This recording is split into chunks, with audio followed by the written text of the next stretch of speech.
আসসালামু আলাইকুম। অহেতুক মানুষ হত্যা করা মহাপাপ। কোনো নিরপরাধ মানুষকে অন্যায়ভাবে হত্যা করা গোটা মানবজাতিকে হত্যা করা শামিল। পবিত্র কোরআনে মহান আল্লাহ তাআলা বলেন, এই কারণে আমি বনী ইসরায়েলদের উপর এই হুকুম দিলাম যে যে ব্যক্তি কাউকে হত্যা করা কিংবা জমিনে ফ্যাসাদ সৃষ্টি করা ছাড়া যে কাউকে হত্যা করলো সে যেন সব মানুষকে হত্যা করলো, আর যে তাকে বাঁচালো সে যেন সব মানুষকে বাঁচালো। আর অবশ্যই তাদের কাছে আমার রসুলগণ সুস্পষ্ট নিদর্শন সমূহ নিয়ে এসেছে।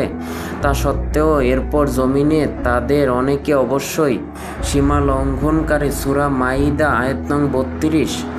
যারা অন্যায়ভাবে নিরপরাধ মানুষকে হত্যা করে মহান আল্লাহ তাআলা তাদের কঠিন শাস্তির মুখোমুখি করবেন। তাদের ঠিকানা হবে জাহান্নাম।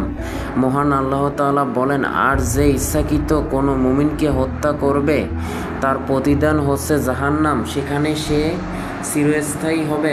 আর মহান আল্লাহ তাআলা তার উপর ক্রুদ্ধ হবেন, তাকে অভিসম্পাত করবেন এবং তার জন্য বিশাল আযাব প্রস্তুত করে রাখবেন। সূরা নিসা আয়াত নং 93।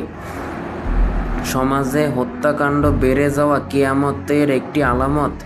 কিয়ামত যত ঘনিয়ে আসবে মানুষের মধ্যে তত বেশি অজ্ঞতা ছড়িয়ে পড়বে। মানুষের মন থেকে মায়া দয়া উঠে যাবে। মানুষ হিংস্র হয়ে উঠবে। হাদিস শরীফে ইরশাদ হয়েছে, আবু হুরায়রা রাদিয়াল্লাহু তাআলা আনহু বলেন, রাসূল সাল্লাল্লাহু আলাইহি ওয়াসাল্লাম বলেছেন, যখন কিয়ামত সন্নিকটে হবে তখন আমল কমে যাবে, অন্তরে কৃপণতা ঢেলে দেওয়া হবে এবং হারজ বেড়ে যাবে। সাহাবাগণ জিজ্ঞাসা করলেন, হারজ কি? তিনি বললেন, ব্যাপক হত্যাকাণ্ড। বুখারী হাদিস আয়াত নং 6037।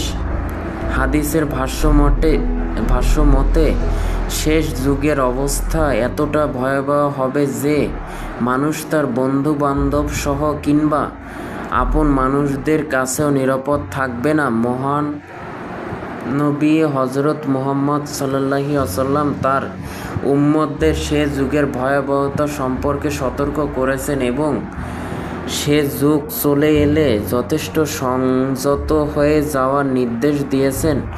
ইবনে মাসুদ রাদিয়াল্লাহু তাআলা আনহু বলেন, আমি নবী সাল্লাল্লাহু আলাইহি ওয়াসাল্লামকে বলতে শুনেছি। অতঃপর তিনি আবু বাকরা বর্ণিত হাদিসের অংশ বিশেষ বর্ণনা করে বলেন, ওই ফিতনায় নিহত সব লোকই জাহান্নামী হবে।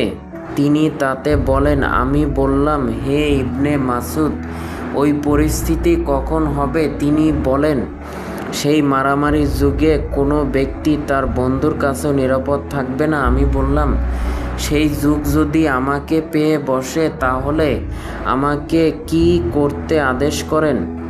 তিনি বলেন, তোমার জিহ্বা নিয়ন্ত্রণে রাখবে, হাত গুটিয়ে রাখবে, আর তুমি তোমার ঘরের বাইরে বের হবে না। অতঃপর যখন ওসমান রাদিয়াল্লাহু তাআলা আনহু শহীদ হলেন তখন আমার ফিতনার কথা স্মরণ হলো। সুতরাং আমি দামেস্কে চলে এলাম এবং খুরাইম ইবনে ফাতিক রাদিয়াল্লাহু তাআলা আনহু এর সাক্ষাতে এ হাদিস বর্ণনা করলাম। তিনি যেই সত্তা ছাড়া কোনো উপাস্য নেই সেই আল্লাহ তাআলার কসম করে বলেন, আমি তার কাছে ইবনে মাসুদের যে হাদিস বর্ণনা করেছি অনুরূপ হাদিস তিনিও রাসূল সাল্লাল্লাহু আলাইহি ওয়াসাল্লামের কাছে শুনেছেন। আবু দাউদ হাদিস নং 4258। উল্লেখিত হাদিসগুলোতে হারজ বলতে মহানবী হযরত মুহাম্মদ সাল্লাল্লাহু আলাইহি ওয়াসাল্লাম মূলত শেষ যুগের কঠিন ফিতনার সময়কে বুঝিয়েছেন, যখন মানুষের বিবেক বুদ্ধি লোপ পাবে, মানুষকে মূর্খতা ভর করবে।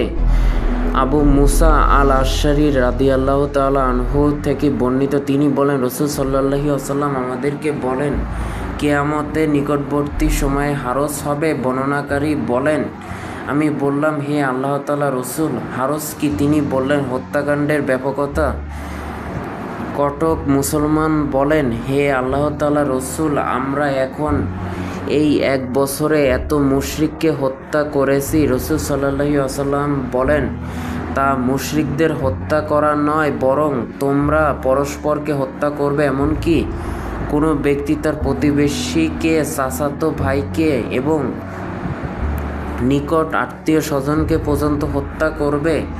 কটক লোক বলল, হে আল্লাহ তাআলা রসুল, তখন কি আমাদের বিবেক বুদ্ধি লোপ পাবে? রসুল সাল্লাল্লাহু আলাইহি ওয়াসাল্লাম বলেন, অধিকাংশ লোকের জ্ঞান লোপ পাবে, অবশিষ্ট থাকবে নির্বোধ ও মূর্খ। অতঃপর আবু মুসা আল আশআরী রাদিয়াল্লাহু তাআলা আনহু বলেন, আল্লাহ তাআলা শপথ, আমি ধারণা করেছিলাম যে হয়তো এই যুগ তোমাদের ও আমাকে পেত, তাহলে তা থেকে আমার ও তোমাদের বের হয়ে আসা মুশকিল হয়ে যেত। যেমন নবী সাল্লাল্লাহু আলাইহি ওয়াসাল্লাম আমাদের জোর দিয়ে বলেছিলেন যে আমরা ওই অনাচারে যত সহজে জড়িয়ে পড়ব, তা থেকে আমাদের নির্গমন ততোধিক দুষ্কর হবে। ইবনে মাজাহ হাদিস নং 3959। ফিতনার সেই যুগে মানুষ খুব বেশি বেপরোয়া হয়ে পড়বে। মূর্খতা সীমা লঙ্ঘন তাদের এতটা পশু বানিয়ে দেবে যে তারা কোনো কারণ ছাড়াই খুন খারাপিতে জড়িয়ে পড়বে। এমনকি হত্যাকারীও জানবে না যে সে কেন হত্যা করেছে। যাকে হত্যা করা হয়েছে সেও বুঝে উঠতে পারবে না যে তাকে ঠিক কেন হত্যা করা হয়েছে। হাদিস শরীফে ইরশাদ হয়েছে, আবু হুরায়রা রাদিয়াল্লাহু তাআলা আনহু রাসূল সাল্লাল্লাহু আলাইহি ওয়াসাল্লামকে বলেছেন, সে সত্তার শপথ যার হাতে আমার জীবন দুনিয়া ধ্বংস হবে না, যে পর্যন্ত না মানুষের কাছে এমন এক যুগ আসে যখন হত্যাকারী জানবে না যে কি দোষে সে অন্যকে হত্যা করেছে এবং নিহত লোকও জানবে না যে কি দোষে তাকে হত্যা করা হচ্ছে। জিজ্ঞেস করা হলো, কিভাবে এমন অনাচার হবে? তিনি জবাবে বললেন, সে যুগটা হবে হত্যার যুগ। এরূপ যুগের হত্যাকারী ও নিহত ব্যক্তি উভয়ই জাহান্নামী হবে। মুসলিম হাদিস 7196। নাউজুবিল্লাহ। তাই প্রতিটি মুমিনের উচিত যে কোনো ধরনের ফিতনা থেকে নিজেকে দূরে রাখার চেষ্টা করা, নিজেদের জিহ্বার হেফাজত করা, যে কোনো ধরনের ঝগড়াঝাঁটি ইত্যাদি এড়িয়ে চলা, নিজেকেও ও নিজের আপনজনদেরকে কোরআন হাদিস মোতাবেক জীবন গড়ার চেষ্টা করা, মানুষকে বেশি বেশি দ্বীনের দাওয়াত দেওয়া। কারণ